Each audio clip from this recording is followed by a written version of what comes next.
पुराने ज़माने में अक्सर लोग कहा करते थे कि बेटी पैदा हो जाएगी तो कर देगी हमारे घर की रुसवाई। पर जब मैं पैदा हुई तो अपने पापा की गोद में जाते ही घर की लक्ष्मी कहलाई।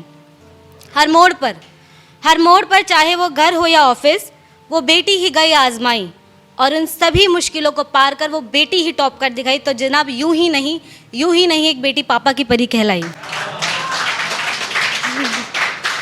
Thank you. सो इसी के ऊपर ही सेकेंड पार्ट है इसका कि मुझे देखकर जिसके चेहरे की थकान मिट जाती थी, मेरे महज सर पे एक हाथ फेर देने से जिसकी रूह दुआ करती थी, वो शख्स अक्सर मुझसे पूछा करते थे कि तू बेटी है या कोई जादू की छड़ी। वो शख्स अक्सर मुझसे पूछा करते थे कि तू बेटी है या कोई जादू की छड़ी।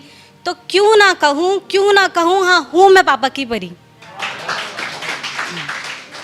फिर जब वो पापा की थोड़ी बड़ी होती है तो एक लड़के को उससे मोहब्बत हो जाती है, जो अक्सर होता है। तो उस लड़की की जो मुस्कुराहट होती है वो बहुत हसीन होती है। तो इस पर एक लड़का बोलता है कि कितनी हसीन थी उसकी लबों की वो मुस्कुराहट, मानो मैं तो खो ही गया उसकी याद में। और फिर दरवाजे पे दी किसी ने आहट।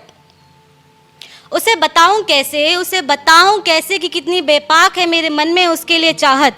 और यकीन मानो दरवाजे पे जिसने दस्तक दी, खड़ी थी मेरे आगे वही नूर लेके वो प्यारी सी मुस्कुराहट। जब वो लड़की खड़ी थी तो उसको देख के वो लड़का थोड़ा हो जाते हैं ना, थोड़ा सोच में पड़ गया। और फिर उसने इस तरीके से लफ्ज़ों में बोला कि उसकी आंखों से भी प्यार था हमें, उसकी बातों से भी प्यार था हमें। उसकी आंखों से भी प्यार था हमें, उसकी बातों से भी प्यार था हमें। उसे एक नज़र देख कुछ इस तरह थमे कि बिन मौसम ही कुदरत की दुआ बने।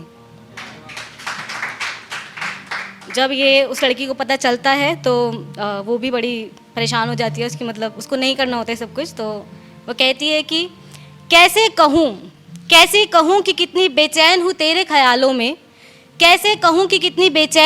ख्यालों में, अक्सर उलझी रहती हूँ मैं अपने ही कुछ सवालों में। कैसे कहूँ कि कितनी बेचैन हूँ तेरे ख्यालों में और अक्सर उलझी रहती हूँ मैं अपने ही कुछ सवालों में। पली बड़ी हूँ मैं अपने पापा के महलों में, अब तू ही बता कैसे उतार लूँ मैं तुझे अपनी इन निगाहों में।